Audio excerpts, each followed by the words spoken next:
Assalamu alaikum. Thank you for this very kind invitation to be on that panel. I have promised myself to each time that I'm on a panel where there are more women than men to actually thank for that. So I start with that.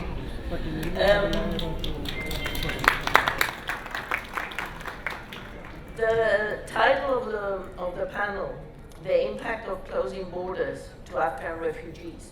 What I will try and do in the next few minutes is to break down that title into separate parts and then try and bring it all together. So I start with the impact of closing borders generally, and then we can go into the specific Afghan situation.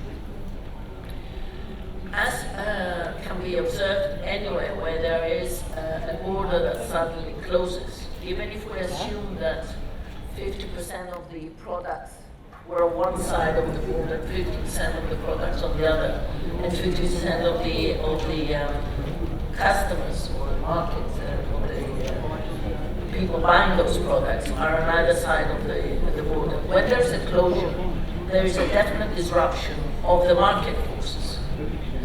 And when there is a closure, it also it's very important to consider the speed with which the closure takes place. Because if it's a sudden closure, of course the markets and the lives of those people don't have the time to adjust to the new realities.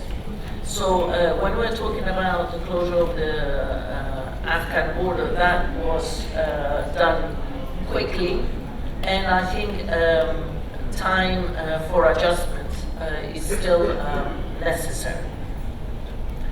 If adjustment doesn't take place, as we've seen in other situations, two things can happen. You can have large numbers of IDPs, those people that on either side of the border whose life depended on the fact that there was a bigger market to sell their products, would either internally move or because their lives will suddenly change. Quite often there are opportunities for recruitment of extremist groups with those people. So I'm not making any judgment on what happened on the Afghan border, but I think it's very important to consider each part of the title and try and put it together afterwards.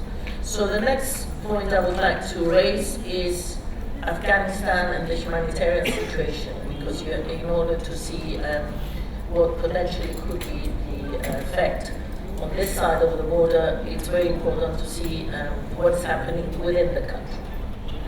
So before August 15, it is not that there was no humanitarian crisis in Afghanistan. In fact, the European Union for many decades has been providing humanitarian aid to Afghans in Afghanistan. You heard some of the figures that Zahid mentioned. I will not go into addressing the figures, but overall there was something like 14 million people in need of humanitarian support. This is before August. Afghanistan is having the third year of a severe drought with approximately 30% less wheat production this year. There are a number of other problems that are compounded. You've heard the numbers of IDPs. And let me also say that the humanitarian community was also quite stretched to provide humanitarian aid to meet the needs of the Afghan population even before the middle of August. So we have a situation where very large numbers of people were needing humanitarian aid even before the last developments. Now, of course, to the existing problems, you have the problem of a lack of cash and also the fact that quite a few of the international NGOs that used to be in Afghanistan providing humanitarian aid have subsequently left. So Afghan refugees in Pakistan, Tammy I'm sure will be giving all the details, but it's important to remember that there is a part which is part of the Afghans in Pakistan are recognized as refugee status, about 1.4 million, and 1.6 million are considered immigrants. Here I would like to underline the generosity of the Pakistani state vis-a-vis these Afghans that have been here for many decades, and the European Union has repeatedly congratulated Pakistan for actually providing services to these people for so many years. We have also been supporting Pakistan in addressing the needs of the Afghans in Pakistan, and let me underline, not just the needs of the Afghans in Pakistan, but also the needs of the host communities where there are a large number of Afghan refugees. Thank you. Okay. So if we look at the humanitarian situation now in Afghanistan, and I'm sure the other panelists will be addressing that, but just a few headlines. It is considered that over 95% of the population currently are not receiving enough calories per day. They're not eating enough calories per day. It is estimated that over 30 million people are food insecure. This makes the situation in Afghanistan the biggest humanitarian disaster that the humanitarian community had to face. If you just want to put it in context, in places like Yemen, we were talking about 22 million people in need, Syria equally. So we have the largest potential population of people in need in a context where some of the international NGOs have left, the UN system hasn't, but there's a need to have a lot more humanitarian workers on the ground to address those needs. And even if every humanitarian worker that was in Afghanistan before the 15th of August is still there, which is not the case, they will have to deal with double the number of people in need. A very daunting task indeed. And I know that they're doing a formidable job, and the European Union Humanitarian Office is in Kabul, is in Afghanistan, and we have increased the aid to humanitarian aid to Afghanistan by 6 times. So in the beginning of the year, we were providing 57 million euros of aid, humanitarian aid. Now it's over 300 million euros, plus an additional 250 million humanitarian plus. But, and of course, this is very, very good. But another point to underline, in no situation can you substitute or replace having some of the government institutions functioning.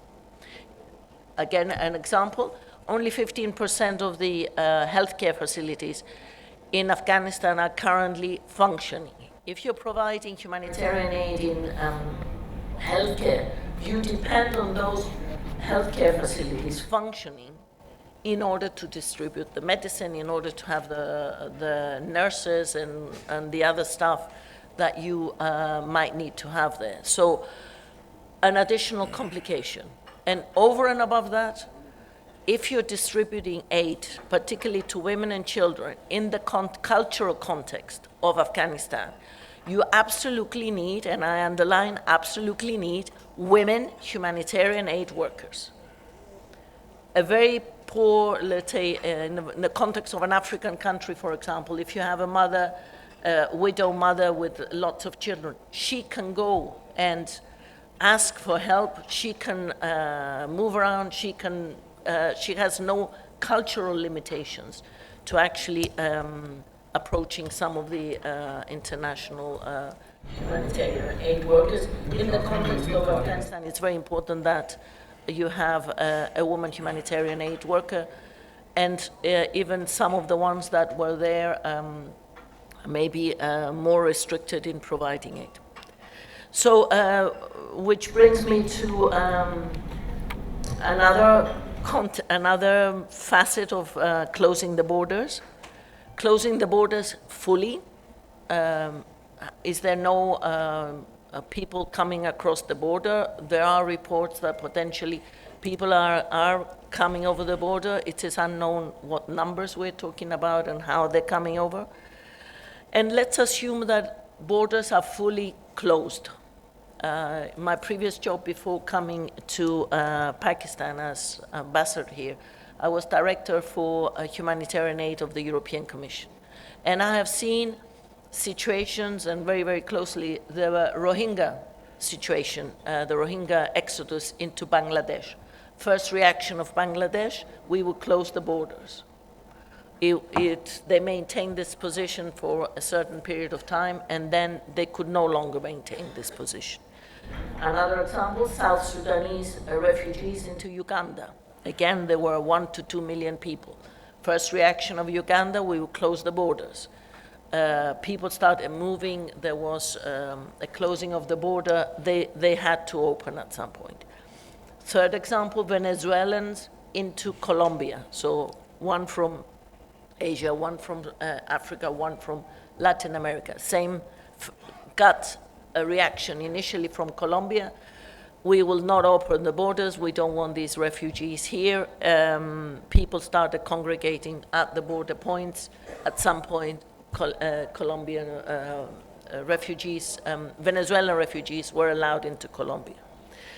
So in my view, another complication that Pakistan has with respect to whether or not borders would be closed is that you have large number of Afghan refugees in the country already. So, so what will happen if all of these potentially hungry people move towards the border? What will happen about maintaining the borders closed? I don't know. But international experience has shown that it is very, very difficult to maintain the borders closed when there is mass movement of people. And when people are hungry, there tends to be a mass movement of people. On one side, the international community has pledged a lot of funds to aid Afghanistan, but on the other side, there is still financial sanction. So that's a major problem, actually. So reaching the aid to the people of Afghanistan. The position of the European Union has been quite clear from the beginning and still maintained. Our concern is to help the Afghan people. That's why the figures that I mentioned, we have gone up 6 times on humanitarian aid. We have also put 250 million on humanitarian plus. And we have also indicated that we would look into potentially increasing those funds. With what concerns the Afghan government, we have said that we have identified 5 benchmarks in order to see the progress and engage, because we are engaging. We are engaging with the interim government, but engagement for us does not mean recognition. Engagement is something totally different than recognition. And just to clarify, what are the 5 benchmarks? First one is that the Afghan soil should not be used for terrorism against anybody, any other country. The second one is that the government should be an inclusive government. We have also commented that the current government, we do not consider that it's inclusive, but nonetheless, that's where we are. That there should be human rights in Afghanistan should prevail, and also we're very focused on the plight of women, particularly access for girls for schools. We want to ensure that in the international EU and member states citizens can leave the country if they so wish, and also Afghans who might want to leave the country should be allowed to leave the country. And the final benchmark was that humanitarian aid should be allowed to be delivered under international humanitarian law. And what does that mean? it means that the aid goes to the people that are more vulnerable rather than the aid goes to whoever may be indicated give aid to these people and not to somebody else. So this is where we are currently. And we are following the situation very, very closely and very concerned about the Afghan people. With respect to non-refoulement and what is happening to the Afghans here, my colleague from UNHCR would reply, but I can tell you as an international organization which values and applies international humanitarian law and all the regulation that goes with it, we are not in agreement with sending back refugees, particularly if they are being sent back to a situation where their lives are at risk. So that we are following closely. Thank you.